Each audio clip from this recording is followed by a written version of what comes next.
Hello my dear student, कैसे हैं आप सभी। मैं सौरभ आप सभी का हमारे YouTube channel Indian education academy by Saurabh sir पर हार्दिक स्वागत करता हूं। आशा करता हूं कि आप लोग एकदम बेहतरीन होंगे, मस्त होंगे, स्वस्थ होंगे, जबरदस्त होंगे। जैसा कि मैंने आप सभी को बताया था माय डियर स्टूडेंट्स कि हम 22 जून से मैथ फाउंडेशन बैच स्टार्ट कर रहे हैं। जैसा कि आपसे कहा गया था, आज 22 जून है और हम आज से अपना maths foundation batch CBSE class 9th के लिए फ्री लाइव क्लासेस स्टार्ट कर रहे हैं, जिसमें आज से हम अपना न्यू एनसीईआरटी अपडेटेड सिलेबस पूरा कंप्लीट कर रहे होंगे। यस माय डियर स्टूडेंट्स, आपको घबराने की बात नहीं है, आपको चिंता करने की जरूरत नहीं है। हम इस चैनल पर मैथ्स का न्यू एनसीईआरटी और जो सीबीएसई का नया सिलेबस है उस सभी को हम इसमें कवर कर रहे होंगे। इस मैथ्स फाउंडेशन बैच में हम वो सारी चीजें करेंगे जो हमारे एग्जाम्स के लिए, आप सभी के लिए, आपको अच्छे मार्क्स लाने के लिए जो चीजें जरूरी हैं वो सारे क्वेश्चन, सारी प्रैक्टिस आप सभी को कराई जाएगी। आपको बस हमारे साथ बने रहना है। यकीन मानिए माय डियर स्टूडेंट्स, अगर आप हमारे साथ रहे, आपका भरोसा हमारे साथ रहा, यकीन मानिए स्टूडेंट्स, मैं आपको भरोसा दिलाता हूं कि अगर आप हमारे साथ बने रहे, मैं अपनी पूरी जी तोड़ मेहनत करूंगा, आप लोगों को अच्छा कंटेंट दूंगा, एकदम ऐसा कंटेंट, ऐसी ट्रिक्स सिखाऊंगा, ऐसे तरीके बताऊंगा कि आप समझ जाएंगे कि क्वेश्चन को कैसे सॉल्व करना है, क्या इंपॉर्टेंट कीवर्ड्स हैं, जिसे देख के ही आप ऐसी चुटकियों में कहोगे अरे सर इसको क्वेश्चन को ऐसे करना है। आप इस तरीके से आपको मैथ्स इतनी बेहतरीन हो जाएगी आपकी, यकीन मानिए कि आज तक आपने कभी नहीं सोचा होगा कि मैथ्स इतनी अच्छी हो भी सकती थी। आज हम इस मैथ्स फाउंडेशन बैच को जो स्टार्ट करने जा रहे हैं, मेरा भी सिर्फ एक ही उद्देश्य है कि इस मैथ्स फाउंडेशन बैच से कम जितने भी ज्यादा बच्चे हो सके उन सभी का 95% से ज्यादा मार्क्स आना बहुत जरूरी है। माय डियर स्टूडेंट्स, हमारा सिर्फ एक ही टारगेट है। बिल्कुल ये मत सोचिएगा कि हम क्या कर रहे हैं, कैसे कर रहे हैं। आपको जो पढ़ाया जाए आपको सब कुछ पढ़ना है। इस बैच में हम सीबीएसई क्लास 9th का जो हमारे बोर्ड एग्जाम्स होते हैं, यानी कि 9th और 10th का जो बेस अच्छा बनता है बेस बोर्ड एग्जाम के लिए, 9th में हमें वो सारी चीजें सीखनी है जिससे हमारा 10th के लिए बेस अच्छा बने। इसलिए हम उन चीजों को भी सीख रहे होंगे। साथ ही साथ यदि आप में से कोई भी नीट, आईआईटी, जेईई की तैयारी करना चाहते हैं तो उसके लिए जो बेसिक सी चीजें हैं जो हमें सीखना जरूरी है, वो सारी चीजें हम इस बैच में इंक्लूड करते हुए चलेंगे। चलिए भाई, मैं बता दूं एक बार आप सभी को कि आपको इन क्लासेस की अपडेट कहां से मिलेगी। तो आपको इस वीडियो के डिस्क्रिप्शन बॉक्स में हमारा एक व्हाट्सएप चैनल का लिंक मिल जाएगा। आप उस लिंक को जाकर आप हमारे व्हाट्सएप चैनल को फॉलो कर लीजिएगा, जहां पर आपको आने वाली क्लासेस सभी की टाइमिंग का पता चलता रहेगा और हम हर रोज शाम 7 बजे इसी प्लेटफॉर्म पर, इसी चैनल पर लाइव मिलेंगे। आपकी क्लास इसी चैनल पर होगी। आप सभी को मैं बता दूं, क्लास स्टार्ट करने से पहले आप सभी के लिए एक गुड न्यूज और है, उसे मैं क्लास के लास्ट में आपको बताऊंगा। चलिए भाई, अब बातें तो बहुत हो चुकी हैं, बस आपको घबराना नहीं है, आपके सारे सवालों के जवाब मिलेंगे। बस आप हम आज की अपनी क्लास को स्टार्ट करते हैं। चलिए, लीजिए माँ सरस्वती का नाम, लीजिए श्री गणेश करते हैं आज की हमारी इस क्लास को। चलिए माय डियर स्टूडेंट्स, बात करते हैं फर्स्ट चैप्टर हमारा क्या है। बहुत ही बेहतरीन चैप्टर है, जैसा कि आप सभी को पता है। इस बार हमारा जो न्यू एनसीईआरटी सिलेबस है उसमें फर्स्ट चैप्टर जो है वो हमारा कोऑर्डिनेट ज्योमेट्री से स्टार्ट होता है। क्या होता है? कोऑर्डिनेट ज्योमेट्री से स्टार्ट है। जिस लेसन का जो नाम है, लेसन का नाम है orienting yourself the use of coordinate. आपको अपने आप को ओरिएंटेट करना है कि आपको समझना है कि आप कोऑर्डिनेट को कहाँ यूज कर सकते हैं। आपको इस चैप्टर में सीखना होगा कि आप कोऑर्डिनेट्स को कहाँ यूज करते हैं, कोऑर्डिनेट्स किस लिए यूज करते हैं। कोऑर्डिनेट्स पढ़ने से अगर हमें किसी चीज के कोऑर्डिनेट्स पता होंगे तो हम क्या क्या कर सकते हैं। इन सभी सवालों के जवाब आज हम इस चैप्टर को स्टार्ट करने जा रहे हैं, इस चैप्टर में सीख रहे होंगे। माय डियर स्टूडेंट्स, आपकी 1 से 2 क्लासेस आपकी basic information, basic concept, important keywords और बेसिक से जो आपके एक्सरसाइज के क्वेश्चंस बनेंगे उन सभी के बारे में आज हम कॉन्सेप्ट की बात करते हैं। चलिए, जैसा हमने पढ़ा, चैप्टर का नाम है orienting yourself the uses of coordinates. सबसे पहले हमारे माइंड में एक क्वेश्चन आना चाहिए, सर व्हाट इज कोऑर्डिनेट्स। अगर आपसे कोई पूछेगा आप क्या पढ़ रहे हैं, आपने कहा सर हम कोऑर्डिनेट ज्योमेट्री पढ़ रहे हैं, आपने कहा भैया हम कोऑर्डिनेट ज्योमेट्री पढ़ रहे हैं, तो वो आपसे सबसे पहले यही क्वेश्चन पूछेगा माय डियर स्टूडेंट्स कि व्हाट इज कोऑर्डिनेट्स। कोऑर्डिनेट होते क्या हैं, क्या होते हैं ये कोऑर्डिनेट, आप क्या करेंगे भाई, आप उस टाइम क्या करेंगे बताइए। अगर आप में से कोई भी जानता है कि कोऑर्डिनेट्स क्या होते हैं तो आप अपना आंसर कमेंट बॉक्स में कमेंट करते जाइए और बताइए कि मेरी वीडियो, ऑडियो और राइटिंग तीनों चीजें क्लियर है या नहीं। अगर तीनों चीजें क्लियर हैं तो कमेंट बॉक्स में फटाफट से थम्स अप कर दीजिए और कहें ऑल इज क्लियर कमेंट कर दीजिए। चलिए माय डियर स्टूडेंट्स, तो बात करते हैं कि कोऑर्डिनेट्स होते क्या हैं। कोऑर्डिनेट्स एक अच्छा फ्रेमवर्क है, स्ट्रक्चरल फ्रेमवर्क है, यानी आपको एक स्ट्रक्चर दिखाएगा, उसका फ्रेमवर्क देता है। जैसे हम लोग कहते हैं ना किसी चीज का स्ट्रक्चर, नमूना, ठीक है, ऐसे ही आपको जो कोऑर्डिनेट्स होते हैं आपको स्ट्रक्चरल फ्रेमवर्क है जो आपको परमिशन देते हैं कि सर आप किसी भी चीज की, किसी भी फिजिकल ऑब्जेक्ट या फिजिकल पोजीशन की अगर आप लोकेशन बताना चाहते हैं तो आप नंबर्स को यूज करके उसकी लोकेशन बता दीजिए। इन्हीं को हम क्या कहते हैं, कोऑर्डिनेट्स कहते हैं। अब आप कैसे डेफिनेशन लिखेंगे, अगर यही क्वेश्चन डेफिनेशन के फॉर्म में आपके एग्जाम्स में आया, क्योंकि माय डियर स्टूडेंट्स एक्सरसाइज में क्वेश्चन कुछ ज्यादा नहीं है, इसलिए यहाँ से बेसिक से जो क्वेश्चन है ये बनेंगे, इनकी डेफिनेशन भी पूछी जा सकती है, इसीलिए आपको प्रॉपर डेफिनेशन लिखनी है और आप सभी प्रॉपर नोट्स भी बनाएंगे। चलिए भाई मैं आपको बताता हूँ कि डेफिनेशन में आपको क्या लिखना है। जैसा कि आपको बोर्ड पर दिख रहा है कि डेफिनेशन आपके सामने लिखी है, क्या लिखा है, कोऑर्डिनेट्स क्या होते हैं, तो लिखा है it is a structure framework. ये क्या है, एक स्ट्रक्चर फ्रेमवर्क है that enable us to use numbers, जो हमें परमिशन देता है कि आप नंबर्स को यूज करिए to describe the exact physical location of points और ऑब्जेक्ट्स। किसी भी पॉइंट या ऑब्जेक्ट्स की फिजिकल लोकेशन को बताने के लिए आप नंबर्स को यूज कर सकते हैं। इसका एक पर्टिकुलर स्ट्रक्चर फ्रेमवर्क बताने के लिए हम क्या यूज करते हैं, कोऑर्डिनेट्स यूज करते हैं।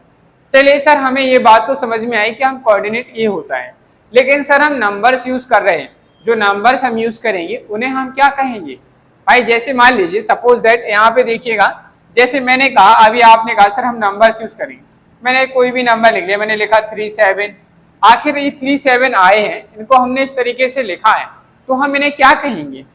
बेसिकली बात है, अगर आप किसी चीज को बता रहे हैं कि आप ऐसे लिखेंगे, लिखने के बाद हम उसे कहेंगे क्या, ये भी तो हमें पता होना चाहिए। चलो भाई इसको समझते हैं आखिर हम इन्हें क्या कहते हैं। माय डियर स्टूडेंट्स, इन्हें हम कहते हैं कोऑर्डिनेट्स। क्या कहते हैं, कोऑर्डिनेट्स कहते हैं। तो इनकी डेफिनेशन क्या बनेगी, कोऑर्डिनेट्स क्या होते हैं, a pair of two number. क्या कहा मैंने, कोऑर्डिनेट्स क्या होते हैं, a pair of two number is called coordinates, यानी कि दो नंबर्स का पेयर ही हम क्या कहलाता है, हमारा कोऑर्डिनेट्स कहलाता है। चलिए समझते हैं एग्जांपल की हेल्प से। जैसे मैंने आपके पास दो नंबर लिखे, मैंने अभी एक नंबर लिखा था 37, ये हमारे क्या कहलाएंगे, दोनों नंबर्स कोऑर्डिनेट्स कहलाएंगे। नेक्स्ट एग्जांपल की अगर बात करूं, मैंने लिखा -2, +5, ये भी हमारे क्या कहलाएंगे, कोऑर्डिनेट्स। माइनस प्लस नंबर किसी भी तरीके का हो सकता है, माइनस का भी हो सकता है नंबर, प्लस का भी हो सकता है, तो आपको घबराना नहीं है। और अरे सर ये तो माइनस का आ गया, प्लस का नहीं आया, ये प्लस का, ये माइनस का है, तो क्या इन्हें हम कोऑर्डिनेट्स कहेंगे। माय डियर स्टूडेंट्स बिल्कुल कहेंगे इन्हें, चाहे कोई एक नंबर माइनस का हो एक प्लस का हो, आप उन्हें कोऑर्डिनेट्स कहेंगे। चाहे दोनों नंबर्स आपने माइनस के लिए हो, क्या कहा मैंने, चाहे आपने दोनों नंबर्स माइनस के लिए हो, हम इन्हें तब भी कोऑर्डिनेट्स कहेंगे। या मान लीजिए आपने पहला वाला नंबर प्लस लिया, दूसरा वाला नंबर माइनस लिया, तब भी आप इन्हें कोऑर्डिनेट्स ही कहेंगे, इनका नाम चेंज नहीं होगा।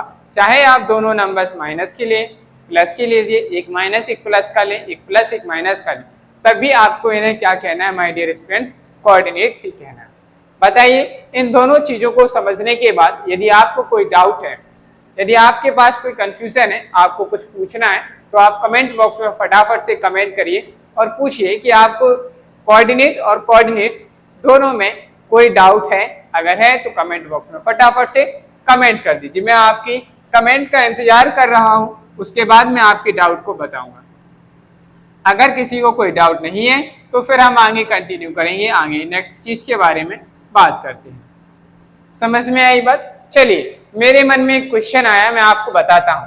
मैंने कहा जैसे आप में से किसी ने ये नहीं पूछा, सर क्या हम कोऑर्डिनेट्स को हमेशा ऐसे ही लिखेंगे। आप में से किसी ने नहीं पूछा कि सर आप मुझे ये बताइए हम क्या कोऑर्डिनेट्स को हमेशा इसी तरीके से लिखेंगे। Yes my dear students, coordinates को रिप्रेजेंट करने का तरीका इसी फ्रेमवर्क को, यानी कि ये क्या है, कोऑर्डिनेट है, कोऑर्डिनेट्स हैं, लेकिन इस पूरा स्ट्रक्चर हमने ऐसे बीच में कॉमा लगाना है, ऐसे ब्रैकेट में इसको क्लोज करना है, ये सारा स्ट्रक्चर फ्रेमवर्क ही तो क्या कहलाता है, कोऑर्डिनेट कहलाते हैं। क्या कहलाते हैं, कोऑर्डिनेट कहलाते हैं। तो ये हमारे क्या हो गए, कोऑर्डिनेट्स हो गए। तो आपको कोऑर्डिनेट्स को हमेशा ऐसे ही मेंशन करना है, कोई ऐसा नहीं, आप ऐसा नहीं कर सकते कि आप ऐसे ब्रैकेट में लिख रहे हैं 2, या आप करली ब्रैकेट में, ऐसे नहीं लिखे जाते। आपको जो कोऑर्डिनेट्स बताने होंगे वो आप स्मॉल ब्रैकेट के अंदर ही बताएंगे। समझ में आई बात? चलिए, तो माय डियर स्टूडेंट्स, जो हम कोऑर्डिनेट जियोमेट्री पढ़ रहे हैं, कोऑर्डिनेट्स पढ़ना है, तो उसमें हमारा नेक्स्ट यानी थर्ड जो इम्पोर्टेंट पॉइंट है वो पॉइंट ये है कि हमें ये जानना जरूरी है कि कोऑर्डिनेट एक्सिस क्या होती है। कोऑर्डिनेट एक्सिस क्या है? अब आपको पता होगा माय डियर स्टूडेंट्स, जो हमारी कोऑर्डिनेट जियोमेट्री है यानी कि हम जो चैप्टर पढ़ने जा रहे हैं इसमें हमें डायग्राम बनाने पड़ते हैं। जैसे आपने देखा होगा ग्राफ, आपने क्लास 8 में बहुत सारे ग्राफ बनाए होंगे, आपने पढ़ा होगा। तो माय डियर स्टूडेंट्स, इसमें हम देखते हैं कुछ इस तरीके से हम स्ट्रक्चर बनाते हैं, जैसा कि आपको यहाँ दिख रहा हो। यहाँ आप इसे एक नाम दे देते हैं, जैसे कि लाइक इस तरीके से। यहाँ पे आपने पढ़ा होगा बाई एक्सिस, इसे हम क्या कहते हैं, बाई एक्सिस कहते हैं। और जो हमारी हॉरिजॉन्टल लाइन होती है इसे हम क्या कहते हैं, एक्स एक्सिस कहते हैं कि नहीं। इनके बीच में यहाँ पर नंबर्स लिखे रहते हैं, यहाँ पर भी नंबर्स लिखे रहते हैं, यहाँ माइनस नंबर्स होते हैं, यहाँ प्लस के नंबर्स, माइनस के नंबर्स, ये हमारे कोऑर्डिनेट्स होते हैं। चलिए माय डियर स्टूडेंट्स, तो समझते हैं कि कोऑर्डिनेट एक्सिस क्या होते हैं। कोऑर्डिनेट एक्सिस का मतलब है two mutually perpendicular number lines are called, हमारी क्या कहलाती है, कोऑर्डिनेट एक्सिस कहलाती है। कोई भी दो परपेंडिकुलर नंबर्स लाइन एक दूसरे को जब कट करती हुई बनाई जाती हैं, उन्हीं को हम क्या कहते हैं, कोऑर्डिनेट एक्सिस कहते हैं। चलिए बात करते हैं कि सर क्या नाम दिया है। तो कोऑर्डिनेट एक्सिस जो होती है उन्हें मेंशन करने का यानी कि कोऑर्डिनेट्स बनाने के लिए हम कुछ इस तरीके का स्ट्रक्चर ही बनाते हैं। यहाँ पे हमारी इस पूरी वाली लाइन को ध्यान से सुनिएगा माय डियर स्टूडेंट्स, ये जो हमारी हॉरिजॉन्टल नंबर लाइन है, जो हमारी हॉरिजॉन्टल नंबर लाइन है इसे हम एक्स एक्सिस कहते हैं। और दूसरी हमारी जो वर्टिकुलर नंबर लाइन है इसे हम वाई एक्सिस कहेंगे। क्या कहेंगे, वाई एक्सिस कहते हैं। समझ में आया? Horizontal number line is called X axis and verticular number line is called Y axis. Repeat करा करो भाई, बोल ऐसे बैठे नहीं रहो शांति से, सर ये बढ़िया पढ़ा रहे हैं, मजा आ रहा है, हम कुछ नहीं बोलेंगे। नहीं माय डियर स्टूडेंट, जब भी मैं बोलूं, जैसे मैंने कहा horizontal number line is called, आपको बोलना है horizontal number line is called X axis. फिर क्या कहा मैंने, vertically number line is called Y axis and X and Y are called coordinate axis. तो हम यारी जो है एक्स और वाई को हम क्या कहेंगे, तो आप लिखेंगे आगे X comma Y are called, X comma Y are called, ये आप लोगों को नीचे दिख नहीं रहा होगा माय डियर स्टूडेंट्स, यस ये आप लोगों को दिख नहीं रहा होगा। हाँ, तो आपको आप पता हो गया ना, एक्स और वाई हमारे क्या है, X and Y are the coordinate axis. समझ में आया कि नहीं? चलिए माय डियर स्टूडेंट्स, पहले आप इतना नोट कर लीजिए अपने फेयर नोटबुक में, और आपको एक प्रॉपर नोट्स बनाना यानी कॉपी बना लीजिए, मैथ्स की कॉपी बनाइए और उसमें आप प्रॉपर तरीके से जैसे मैं आपको लिखा रहा हूँ आप प्रॉपर नोट्स सेम इसी तरीके से बनाइए। ये मेरी एश्योरिटी है, मैं आपसे कहता हूँ कि आप इस तरीके की डेफिनेशन लिख के आएंगे, प्रॉपर तरीके से लिख के आएंगे, कोई भी टीचर आपके मार्क्स नहीं कट कर सकता। यस माय डियर स्टूडेंट्स, आप लेकिन प्रॉपर तरीके से लिखिए सारी चीजें। जहां आपने प्रॉपर तरीके से नहीं लिखा तो आपके लिए बहुत प्रॉब्लम्स हो सकती है। तो फटाफट से आप नोट करिए और बताइए कि इस स्लाइड में आपको कोई डाउट है, कोई कंफ्यूजन है तो पूछिए, नहीं है तो हम नेक्स्ट आगे की ओर चलते हैं।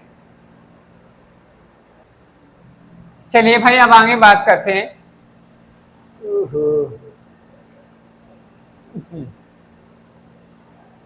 चलिए तो हम आगे बात करते हैं। अभी हमने सीखा कि हमारे कोऑर्डिनेट एक्सिस क्या होते हैं। तो जो हमारी दो परपेंडिकुलर नंबर लाइंस होती है उन्हीं को हम क्या कहते हैं, हम उन्हें कोऑर्डिनेट एक्सिस कहते हैं। तो एक्स और वाई को हम क्या कहते हैं, तो यहाँ आगे लिखिएगा उसी के आगे X comma Y are called, X comma Y are called coordinate axis, are called coordinate axis, उन्हें हम क्या कहेंगे my dear students? Coordinate axis कहेंगे। समझ में आई बात? चलिए, तो मैं यहाँ आपको पहले ही बता दूं, लिखिएगा साथ में, नोट कर लीजिए अभी। क्या है? हॉरिजॉन्टल नंबर लाइन, पॉइंट बना के लिखिएगा। Horizontal number line is called, horizontal number line is called x axis, उसे हम क्या कहेंगे? x axis कहेंगे। और जो वर्टिकल क्या होती है हमारी? Vertical number line, vertical writing समझ में है कि नहीं आ रही भाई? Vertical number line,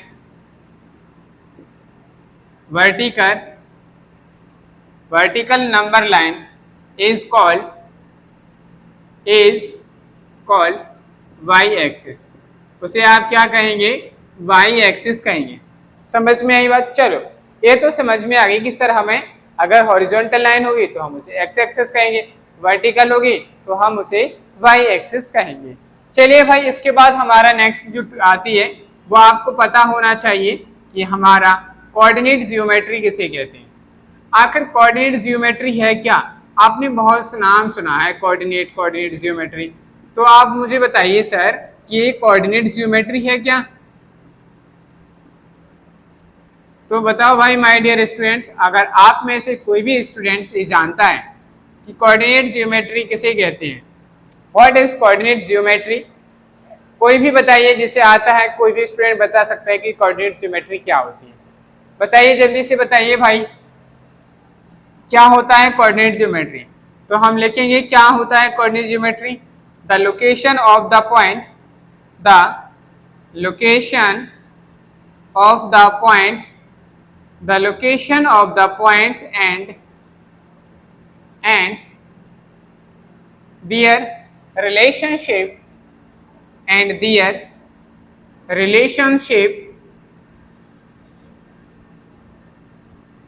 and their relationship with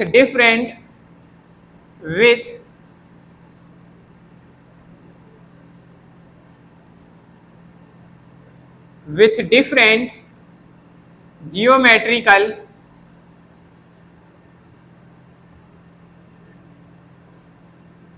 figures is called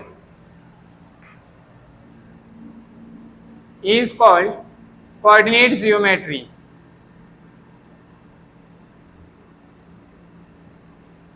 ये एन बना हुआ है भाई, कोऑर्डिनेट ज्योमेट्री, उसे हम क्या कहेंगे? Coordinate geometry. अगर आपसे डेफिनेशन पूछी जाए माय डियर स्टूडेंट्स की क्या होती है, तो आपको यही लिखना है, the location of the points and their relationship with different geometrical figure is called coordinate geometry. इसका मतलब समझते हैं कि आखिर इसका मतलब क्या है भाई। बिना मीनिंग समझे अगर हम किसी चीज को अरे डी है कर लो, ऐसा नहीं करना है भाई। हमें चीजों को समझ के चलना है, क्योंकि हर एक स्टेप हमारे लिए बहुत ही इंपॉर्टेंट है। चलिए, कोऑर्डिनेट ज्योमेट्री में हमने पढ़ा, यानी कि आप किसी भी पॉइंट की लोकेशन बताते हैं, किसी अदर पॉइंट्स जो हमारा स्ट्रक्चर है, जियोमेट्रिकल फिगर है, उसके रिस्पेक्ट में आप किसी पॉइंट्स की लोकेशन बताते हैं, तो उस लोकेशन को बताना ही क्या कहलाता है? हमारा कोऑर्डिनेट ज्योमेट्री कहलाती है। जियोमेट्री का मतलब होता है कि आप एक डायग्राम की हेल्प से, एक ग्राफ की हेल्प से आप उसकी लोकेशन को बताना कि यहाँ है, लेकिन आपके पास एक स्टार्टिंग पॉइंट होगा कि इसके कंपैरिजन में वो चीज़ है। जैसे मान लीजिए मैं यहाँ झांसी से पढ़ा रहा हूँ, हमारा जो ऑफलाइन सेंटर है वो झांसी में, हम झांसी से पढ़ा रहे हैं।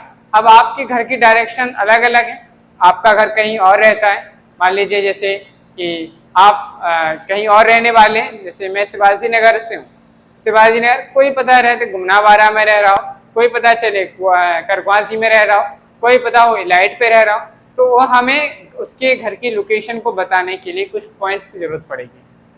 ठीक है, तो उन पॉइंट्स को ही हम क्या कहते हैं? वो पॉइंट्स हमारे क्या कहलाते हैं? कोऑर्डिनेट्स कहलाते हैं। तो आपने क्या किया, मेरी लोकेशन को आपने एक रेस्पेक्ट में रखा और उसके रेस्पेक्ट में आपने किसी के पॉइंट्स बताए, इस पूरी प्रोसेस को ही हम क्या कहते हैं? कोऑर्डिनेट ज्योमेट्री कहते हैं। चलिए, जैसे अगर मैं आपसे कहूँ, एक एग्जांपल समझिएगा कि कोऑर्डिनेट ज्योमेट्री है क्या। कोऑर्डिनेट ज्योमेट्री का सिंपल सा एग्जांपल, मान लीजिए दो फ्रेंड्स हैं, आप और आपका फ्रेंड्स। अब आपका फ्रेंड्स आपके शहर आ रहा है आपसे मिलने के लिए। उसने कहा डियर फ्रेंड्स आप अपना एड्रेस बताओ, आप कहाँ रहते हो। आपने कहा मैं झांसी में रहता हूँ, ठीक है। आपने सिर्फ उसे शहर का नाम बताया। बताइए माय डियर स्टूडेंट्स, क्या वह आपका मित्र आपके घर पर आ जाएगा? नहीं पहुंच सकता ना। क्यों? आपने उसे सिर्फ शहर का नाम, ना तो अपनी गली नंबर बताया है कि मैं किस गली नंबर में रहता हूँ, मेरे घर का मकान नंबर क्या है, ना मैंने उसे ये बताया। अगर मैं उसे कोई भी पॉइंट्स बताता या नंबर्स बताता कि मैं यहाँ रहता हूँ, इस गली में रहता हूँ, तो वो मेरे घर आ सकता था। लेकिन मैंने उसे सिर्फ शहर का नाम बताया। क्या आप शहर मात्र का नाम जान के वहां पहुंच सकते? नहीं पहुंच सकते। तो सिंपल सी बात है, जब आप किसी भी लोकेशन को पहुंचने के लिए वहां पर आपने कोई भी नंबर्स बताते हैं, उन नंबर्स को ही हम क्या कहते हैं? कोऑर्डिनेट्स कहते हैं। जैसे मैंने बताया, मान लीजिए कि वो मेरा जो दोस्त है, यहाँ समझिएगा, जैसे मैंने कहा ये मेरे दोस्त का घर है, ठीक है, ये मेरे दोस्त का घर है और ये मेरा घर है।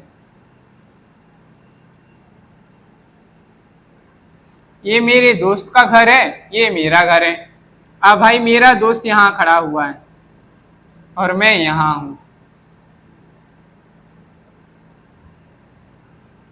अब उसे यहाँ से यहाँ आना है, तो भाई मुझे बताना पड़ेगा कि मेरे घर का नंबर, जैसे मैंने कहा हाउस नंबर 1572, गली नंबर मैंने कहा कि भाई गली नंबर जो है वो कितना है, गली नंबर 5। ऐसे मुझे पॉइंट्स बताना होगा। अब जैसे ही वो यहाँ से आएगा, झांसी में आएगा, और वो कहेगा मुझे इस गली नंबर में जाना है, गली नंबर में आएगा, गली नंबर में आने के बाद वो कहेगा मुझे हाउस नंबर में जाना है, तो उसके पास कुछ नंबर्स थे, कोऑर्डिनेट्स थे कि आपको यहाँ आना है, यहाँ से इस गली नंबर में आना है, गली नंबर से आप मेरे हाउस नंबर इसमें आ जाइएगा, तो वो बड़े आसानी से आपके घर पे विजिट कर सकते हैं, कर सकता है। इसी चीज को हम क्या कहते हैं? कोऑर्डिनेट्स कहते हैं, कोऑर्डिनेट ज्योमेट्री कहते हैं। चलिए माय डियर स्टूडेंट्स, तो आपको ये समझ में आया कि कोऑर्डिनेट ज्योमेट्री होती क्या है। अब हम अगर बात करें इसमें, नेक्स्ट चीज जो आती है हमारी, वो आते हैं हमारी वेरिएबल्स। क्या आते हैं? वेरिएबल्स। चलिए समझते हैं कि वेरिएबल्स क्या होते हैं। वेरिएबल्स, वेरिएबल्स क्या है? जो हमारे, हम क्या यूज करते हैं, यहाँ पर हमने लेटर्स यूज किए, जैसे एक्स वाई, इन एक्स वाई को ही हम क्या कहते हैं? वेरिएबल्स कहते हैं। तो मैंने लिखा द लेटर, क्या लिखेंगे? The letter X and Y, the letter X and Y are called variables. उन्हें हम क्या कहते हैं? Are called variables. समझ में आई बात? उन्हें हम वेरिएबल्स कहेंगे। चलो भाई ठीक है, तो आप लोग पहले इसे इतना नोट करिए, फिर हम समझते हैं कि वेरिएबल्स के कितने टाइप्स होते हैं, कौन कौन से टाइप्स हैं, और हम उन्हें कैसे पहचानेंगे कि कौन सा वेरिएबल सही। पहले आप लोग इतना नोट करिए, फिर हम आगे कंटिन्यू करते हैं। चलिए आगे बात करते हैं kinds of variable. Kinds of variable, आखिर वेरिएबल कितने टाइप्स के होते हैं? क्या आप लोग जानते हैं my dear students? How many kinds of variable? तो हमारे पास जो वेरिएबल होते हैं वो दो तरीके के होते हैं। कितने तरीके के? There are two types. कितने टाइप्स होते हैं? There are two types.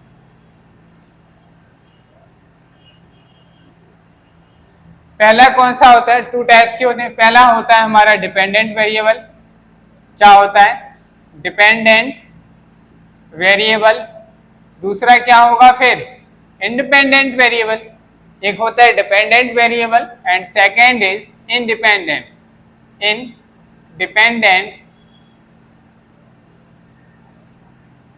Independent variable. ये दो टाइप्स के हमारे क्या होते हैं? वेरिएबल होते हैं। पहला डिपेंडेंट वेरिएबल, दूसरा इंडिपेंडेंट वेरिएबल। ठीक है भाई। अब बात करते हैं कि सर डिपेंडेंट और इंडिपेंडेंट वेरिएबल को हम कैसे पहचानें? कैसे पहचानोगे आप कि सर ये वेरिएबल हमारा डिपेंडेंट वेरिएबल? कैसे पहचानोगे कि ये वाला वेरिएबल इंडिपेंडेंट वेरिएबल? चलो माय डियर स्टूडेंट समझते हैं। जैसे समझिएगा, case first.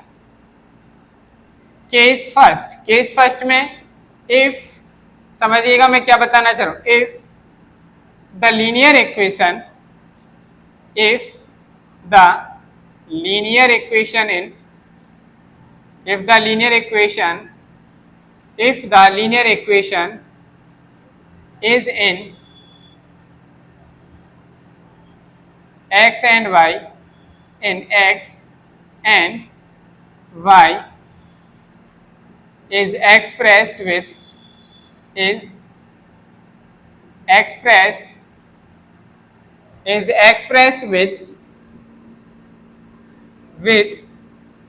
y as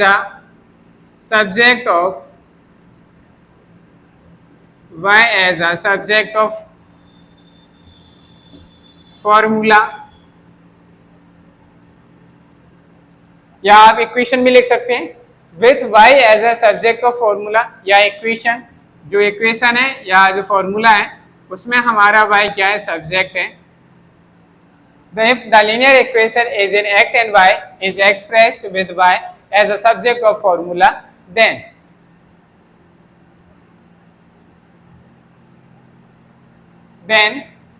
y is called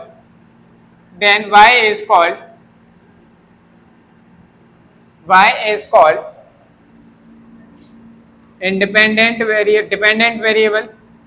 Y is called dependent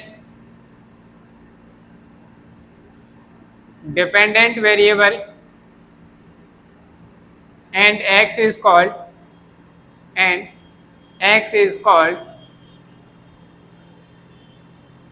independent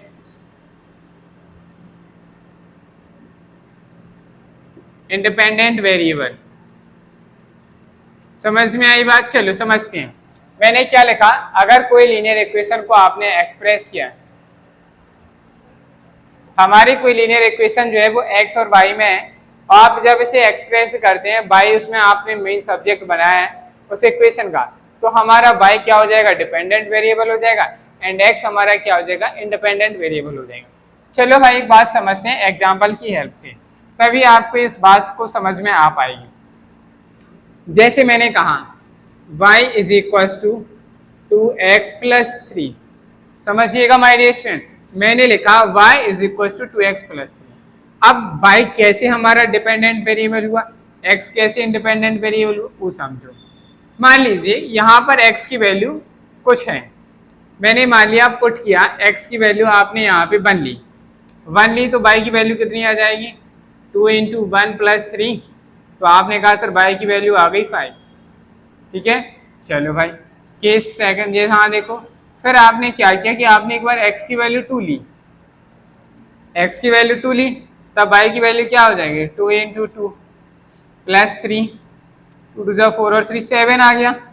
चलो भाई, अगर आपने यहाँ पे y की यानी कि पुट किया, x की वैल्यू को आपने 3 लिया, तो y की वैल्यू कितनी आ रही है, 2 इंटू 3 प्लस 3, 3 टू 6 और 3 9 आ गया. अगर आप सेम इसी तरीके से पुट करेंगे, x की वैल्यू 4 लेंगे, तो यहाँ पे y की वैल्यू कितनी हो जाएगी, 2 इंटू 4 प्लस 3 8 और 3 11. आपके पास ऐसे ही वैल्यूज बढ़ती जा रही. आपने देखा, नोटिस किया होगा, ऑब्जर्व किया होगा कि सर यहाँ हम x की एक इंडिपेंडेंट वैल्यू ले रहे हैं, 1 किसी पर डिपेंड नहीं है क्या, नहीं है ना. 1 लिया तो x की y की वैल्यू 5 है, जहाँ x की वैल्यू चेंज हुई y की वैल्यू भी चेंज हो गई, x की वैल्यू फिर से चेंज की, y की वैल्यू फिर से चेंज हो गई, x की वैल्यू फिर से चेंज हुई, y की वैल्यू चेंज हो गई. यानी कि y की वैल्यू तभी आ पाएगी जब आपको पता होगा कि x कितना है.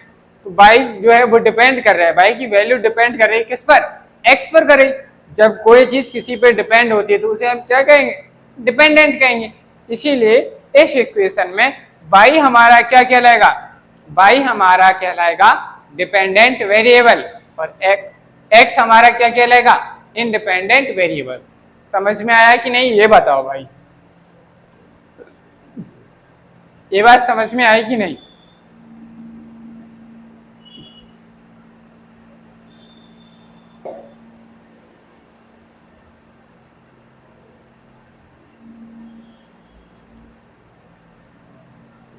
अब आप लोग कह रहे होंगे कि सर हाँ ये बात हमें समझ में आ गई कि यहाँ पे y की वैल्यू डिपेंड कर रही है x पर, इसीलिए यहाँ पर हमारा y क्या हो जाएगा, y हमारी डिपेंडेंट वैल्यू हो जाएगी, और हमारा x क्या हो जाएगा, इंडिपेंडेंट वेरिएबल हो जाएगा। वेयर अब हम क्या लिखेंगे, इसी में आगे लिखेंगे where y is dependent and x is independent variable. तो बताओ माय डियर स्टूडेंट, ये बात आपको समझ में आ गई कि नहीं, आ गई ना। चलो भाई, अब हमारा केस सेकंड बनता है इसी तरीके से। क्या बनता है, केस सेकंड। केस सेकंड भी कुछ इस तरीके से ही है। क्या ले होता है, चलिए फटाफट लिखेंगे। If the linear equation is if the linear equation is in x and y is expressed with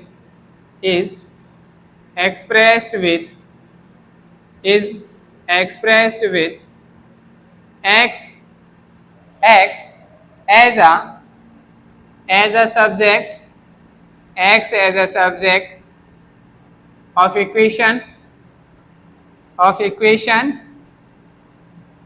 then x is called dependent variable and x is dependent variable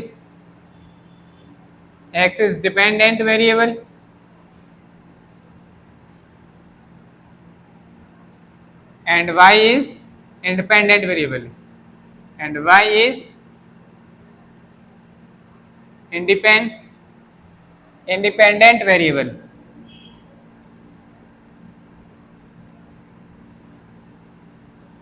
देखो माय डियर स्टूडेंट, दूसरा case, अगर हमारे इसी linear equation में x क्या है, main subject है, तो हमारा यहाँ x क्या हो जाएगा, डिपेंडेंट वेरिएबल बन जाएगा, और वही y हमारी क्या बन जाएगी, इंडिपेंडेंट वेरिएबल बन जाएगी। चलो भाई एग्जाम्पल से समझते हैं। एक्स सी के आगे लिखेंगे एग्जाम्पल। जैसे मैंने कहा x is equal to 3y+1। बताओ भाई, क्या हमारे इसमें डिपेंडेंट और इंडिपेंडेंट वेरिएबल क्या है, x is equal to 3y+1। तो इसमें डिपेंडेंट और इंडिपेंडेंट वेरिएबल क्या है, यहाँ देखो, अगर हम क्या करेंगे, y की वैल्यू को 1 लेंगे, तो x की वैल्यू कितनी आ रही, 4 आ रही। अगर हम y की वैल्यू को 2 लेंगे तो x की वैल्यू कितनी आएगी, y की वैल्यू को 2 लेंगे तो 7 हो जाएगी। तो y की वैल्यू हर बार चेंज हो रही, x की वैल्यू चेंज। इसमें हमारा y कांस्टेंट है, यानी y डिपेंडेंट है, लेकिन x किस पर डिपेंड कर रहा है, x की वैल्यू किस पर डिपेंड कर रही, इस y के ऊपर। तो हमारा यहाँ x क्या हो जाएगा, वेरिएबल हो जाएगा, सॉरी डिपेंडेंट वेरिएबल हो जाएगा, और y हमारी कैसे हो जाएगी, इंडिपेंडेंट वेरिएबल हो जाएगी। तो समझ में आया कि नहीं। अब आप लोग इसी कॉन्सेप्ट से बेस्ड, डिपेंडेंट इंडिपेंडेंट वेरिएबल से बेस्ड एक क्वेश्चन आपका एनसीईआरटी के जो नया सिलेबस है, इसमें अब नई टाइप के एक क्वेश्चन बने हैं, उस क्वेश्चन को हम, इसी पे बेस्ड क्वेश्चन है, उस क्वेश्चन को हम नेक्स्ट स्लाइड में करते हैं। आप लोग पहले से नोट कर लीजिए। चलिए माय डियर स्टूडेंट्स, तो हम सीखते हैं कि डिपेंडेंट और इंडिपेंडेंट वेरिएबल से बेस्ड हमारे अब क्या नए क्वेश्चंस बनने लगे हैं, उनके बारे में बात करते हैं। तो आज हम पहला क्वेश्चन कर रहे हैं भाई, इस कोऑर्डिनेट ज्योमेट्री है। आशा करता हूं कि इस क्वेश्चन का आंसर सभी स्टूडेंट्स निकाल के देंगे। चलिए माय डियर स्टूडेंट्स करते हैं। क्वेश्चन क्या है, थोड़ा ध्यान से देखिएगा। लिखा है एक्सप्रेस द इक्वेशन,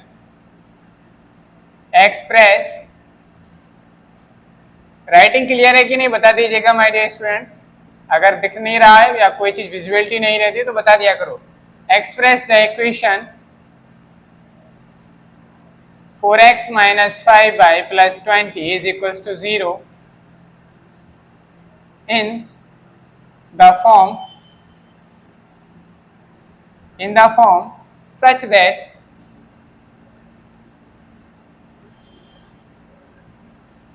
किस फॉर्म में निकालें। फर्स्ट केस है आपका x is dependent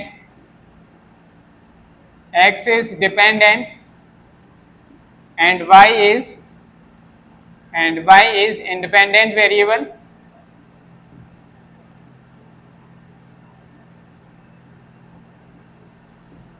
y is independent variable. यानी कि आपको जो पहली इक्वेशन, यानी कि आपको पहले जो इक्वेशन दी गई है इस वाली इक्वेशन को आपको इस फॉर्म में बनाना है। ठीक है, नेक्स्ट दूसरा पार्ट है इसका, वो कह रहा है कि y is dependent, y is dependent, y is dependent and x is independent and x is independent। चलो भाई बताइए कितने स्टूडेंट्स को जानते हैं इस क्वेश्चन को कैसे करना है, बताइए। आपके लिए मैं थोड़ा सा समय दे रहा हूं आपको कि आप लोग बता सकें कि इन दोनों के फॉर्म अलग अलग निकाल के बताना है आपको। बताइए जल्दी से बताओ, जब तक मैं मार्कर में इंक डाल लेता हूं। बताइए जल्दी से बताइए, जितने स्टूडेंट्स कोशिश कर रहे हैं। आप यकीन मानिए आप बहुत अच्छा काम कर रहे हैं माय डियर, क्योंकि कोशिश करने वालों की कभी हार नहीं होती और लहरों से डरकर नौका पार नहीं होती, कोशिश करने वालों की कभी हार नहीं होती। वेरी गुड, चलिए आप ट्राई करिए, आ जाएगा। जितना आ रहा है आप कम से कम कोशिश कर रहे हैं, यही सबसे बड़ी बात है। और अगर नहीं कर पाते कोई घबराने वाली बात नहीं, हम तो बैठे हैं यहाँ भाई। चलो भाई बताओ, आप लोगों को आंसर आ रहा है? हाँ, जिनका आंसर आ रहा है वो अच्छी बात है। चलो भाई मैं बताता हूं कैसे करना है सॉल्यूशन। पहले क्वेश्चन को समझिए कि क्वेश्चन में क्या कहा गया है। माय डियर स्टूडेंट, मैंने आज के समय में देखा है आजकल स्टूडेंट्स जो हैं सबसे ज्यादा गलतियां सबसे पहले यही करते हैं। क्या गलतियां करते हैं? ध्यान से सुनिएगा, कहीं वो गलतियां आप तो नहीं करते हैं। ध्यान से सुनिए, क्या ये 5 गलतियां नहीं, ध्यान से सुनिए, क्या ये गलतियां एग्जाम टाइम में आप भी करते हैं? अगर करते हैं तो इनको आज से मत करिएगा। कौन कौन सी गलतियां? पहला स्टेप नंबर फर्स्ट कि क्वेश्चन को बच्चे ध्यान से नहीं पढ़ते हैं। कोई भी स्टूडेंट्स अगर क्वेश्चन को ध्यान से नहीं पढ़ेगा वो आंसर गलत कर देते हैं। दूसरा, क्वेश्चन का मीनिंग क्या है इस चीज को समझना आपके लिए जरूरी है। तीसरा बात कि क्वेश्चन में क्या पूछा गया है इस चीज को समझना और आंसर को उस फॉर्म में लाना। उसी फॉर्म में लाने के बाद नेक्स्ट डाउट बच्चे गलतियां करते हैं कि उस क्वेश्चन को कहां तक सिंप्लीफाई किया जाए और कहां उसके आंसर को रोकें। ये सारी गलतियां बच्चे एग्जाम में, और लास्ट गलती जो है बच्चों का प्रॉपर तरीके से आंसर ना लिखना। ये 5 गलतियां ऐसी हैं जो हर एक स्टूडेंट करता है और उसी की वजह से बच्चों के मार्क्स कटते हैं। माय डियर स्टूडेंट्स, आप भी इन 5 गलतियों को करना बंद करो। चलो देखते हैं कौन कौन सी। स्टेप नंबर फर्स्ट है कि क्वेश्चन को पहले ढंग से पढ़िए, समझिए क्या है। Express the equation. आपको एक इक्वेशन दी गई है, उसे एक्सप्रेस करना है। कौन सी इक्वेशन दी गई? ये इक्वेशन दी गई है, आपको इसे एक्सप्रेस करना है इन द फॉर्म। किस फॉर्म में? इन फॉर्म में। कौन कौन से फॉर्म? सच दैट, जो कि इस प्रकार हैं। कौन कौन से? पहला, यानी कि आपको 2 क्वेश्चन देने हैं, 1 और 2। पहले क्वेश्चन में कहा गया है x is dependent and y is independent variable. यानी कि इसका मतलब क्या हुआ, इसको समझो माय डियर। इसका मतलब हुआ कि सर आपको ऊपर जो इक्वेशन दी गई, आपने कहा सर हाँ, आपको जो इक्वेशन दी गई है इस इक्वेशन में आप x को डिपेंडेंट वेरिएबल की तरह रिप्रेजेंट करो। समझना मैंने क्या कहा? इस इक्वेशन को आप लीजिए और इस इक्वेशन में आप x को डिपेंडेंट वेरिएबल बनाइए और y को इंडिपेंडेंट वेरिएबल की तरह यूज करना है। इस फॉर्म में आपको लिखना है, ठीक है। दूसरे, अगर हम बात करें दूसरे कुछ पार्ट में क्या पूछा गया है, y is dependent and x is independent variable. y क्या है? डिपेंडेंट है, और x क्या है? इंडिपेंडेंट है। इसी इक्वेशन को आपको y को डिपेंडेंट की तरह लिखना है, x को इंडिपेंडेंट में बनाना है और आपको फॉर्म बनाना है। अब सबसे पहले तो क्वेश्चन देख के कुछ बच्चों के ले सर कैसे करेंगे इसे, हमें तो नहीं आ रहा। माय डियर स्टूडेंट्स, मैंने पिछली स्लाइड में आपको बताया था कि हमारा डिपेंडेंट वेरिएबल और इंडिपेंडेंट वेरिएबल के 2 केस बनते हैं। पहले केस में मैंने बताया था y is dependent, x is independent, तो हमने वहां लिखा था y is equal to 2x plus 5 लिखा था कि नहीं? आपने कहा सर बिल्कुल। फिर हमने उसके बाद केस सेकंड पढ़ा और उसमें देखा कि अगर x इज डिपेंडेंट और y इज इंडिपेंडेंट तो हमने वहां इक्वेशन पढ़ी थी x is equal to 3x + 1। पढ़ा था कि नहीं? इसका मतलब पता क्या हुआ? मैंने ये एग्जाम्पल्स आपको इसलिए दिए थे कि आने वाले क्वेश्चंस में आप ये समझ पाए कि अगर इस तरीके से बात कही जाएगी या इस तरीके से बात कही जाएगी उसका मतलब क्या होगा। इसका मतलब ये हुआ x इज डिपेंडेंट, यानी कि आपको जो इक्वेशन दी गई है इस इक्वेशन को आपको इस फॉर्म में लिखना है। जरूरी नहीं इसी तरीके से, हो सकता है अपॉन में आए, कुछ भी आए, लेकिन आपको x अकेला इस साइड रखना है, लेफ्ट हैंड साइड और राइट हैंड साइड बाकी के हमारे टर्म्स आने चाहिए। क्या आने चाहिए? बाकी के टर्म्स आने चाहिए। तो आपको इस फॉर्म में इक्वेशन लिखनी है। समझ में आई बात? और दूसरे वाले में इस तरीके से लिखना है। ये तो आपको समझ में आया कि इनका मतलब क्या है। अगर आप ये चीज नहीं समझ पाते कि इनका मतलब क्या है, माय डियर स्टूडेंट, आप इस क्वेश्चन को नहीं कर पाते। तो दो चीजें हमें समझ में आ गई कि पहली मिस्टेक तो है कि क्वेश्चन को अच्छे से पढ़ना है। अगर आप क्वेश्चन को सही से नहीं पढ़ते, अच्छे से नहीं पढ़ते हैं तो आप गलती करेंगे। दूसरा, क्या पूछा गया है, क्या नहीं पूछा है, कैसे क्या निकालना है, उसमें क्या पूछा गया है उस चीज को समझना, उसका मीनिंग निकालना। अब नेक्स्ट स्टेप आता है कि क्वेश्चन को कैसे प्रॉपर्ली लिखा जाए। चलिए भाई सॉल्यूशन करते हैं। सॉल्यूशन में लिखेंगे, आपको क्या लिखना है? Given equation. गिवन इक्वेशन, अगर आपको एक इक्वेशन दी गई है तो आप इसी तरीके से लिखें गिवन इक्वेशन। इक्वेशन क्या है? 4x - 5y + 20 = 0। हो गया? चलो भाई, इसके बाद हमसे दो पार्टों में क्वेश्चन पूछा गया। हम पहले पार्ट का आंसर निकालने की ओर चलते हैं। पहले पार्ट का निकालना तो आपको यहाँ लिखो फर्स्ट पार्ट, ठीक है। अब इसमें कहा है x is dependent and y is independent variable. Now क्या लिखेंगे? In case first, now given equation, now x is dependent, now x is dependent and y is independent।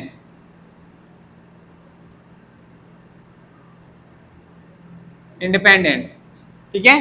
क्या कह रहा है? x को डिपेंडेंट बनाना है, y को इंडिपेंडेंट बनाना है।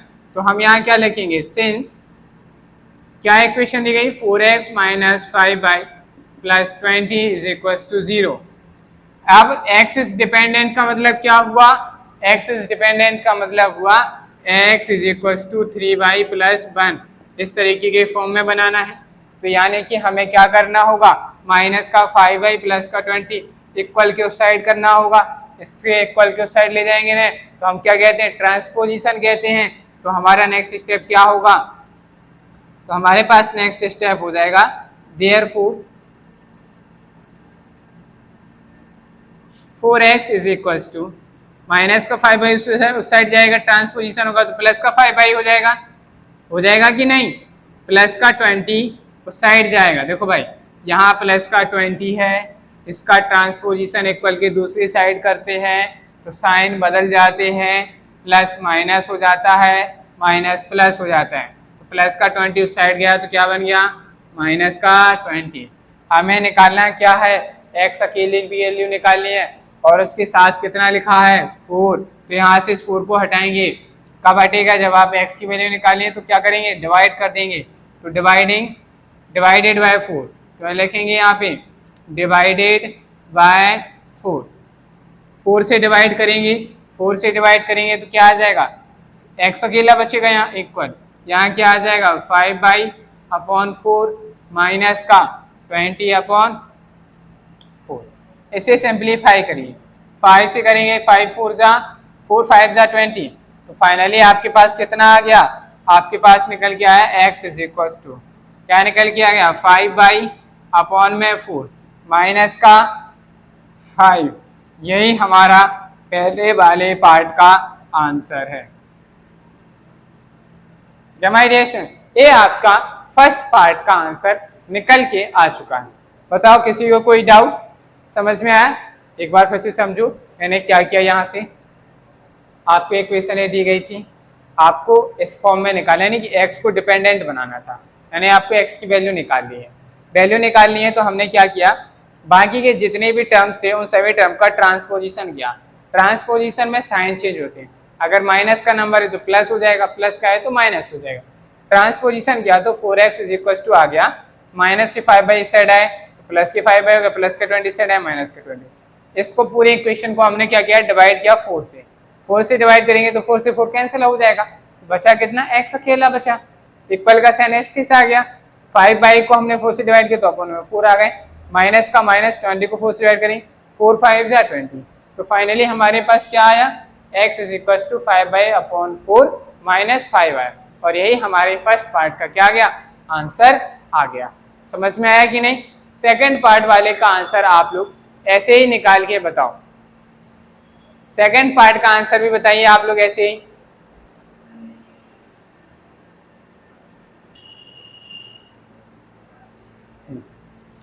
हो गया ना, सेकंड वाला आ रहा है कैसे करना है, चलो नहीं आ रहा है कोई बात नहीं, मैं बताता हूं, मैं इसे इरेज कर रहा हूं, आप लोग वीडियो को पॉज करके इसे नोट कर लेना, ठीक है, क्योंकि मैं यहाँ आपको सेकंड वाला पार्ट भी यही करा दे रहा हूँ। चलो भाई ये हो गया, इसके बाद हम अब सेकंड पार्ट की ओर चलते हैं। यहाँ फर्स्ट की जगह सेकंड डाल लीजिए। तो सेकंड पार्ट में क्या है, y is dependent, y is dependent and x is independent.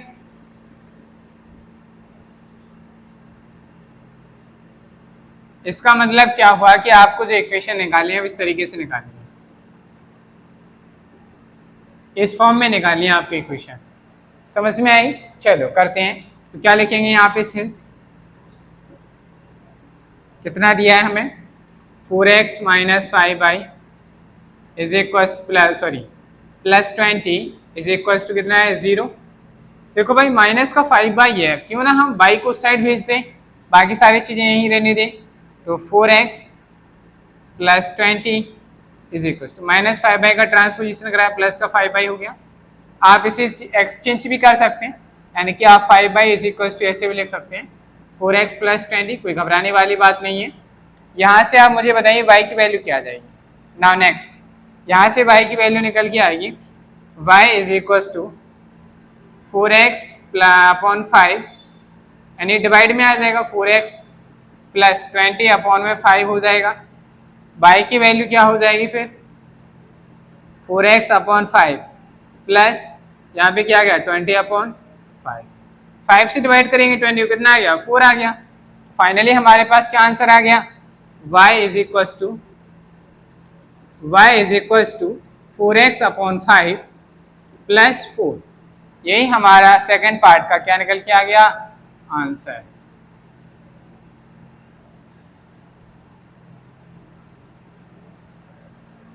आ गया। चलो भाई, तो ये थी हमारी आज की क्लास। आशा करता हूं कि आप लोगों को आज की हमारी पहली क्लास अच्छी लगी होगी, और उम्मीद करता हूं कि आपने आज कुछ नया सीखा होगा।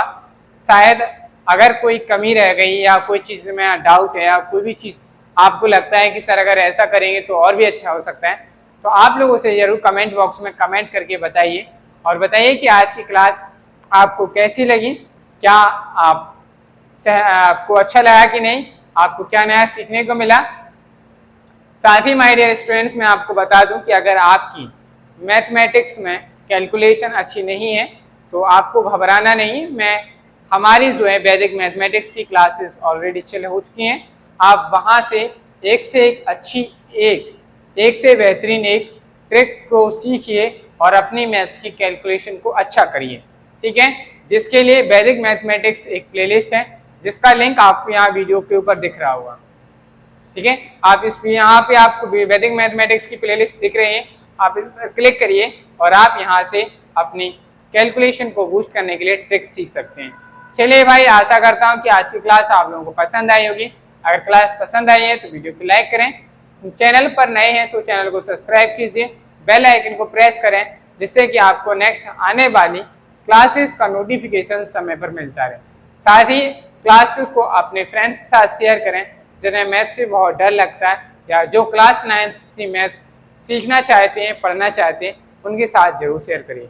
चलिए आज के लिए इतना ही रखते हैं, मिलते हैं कल।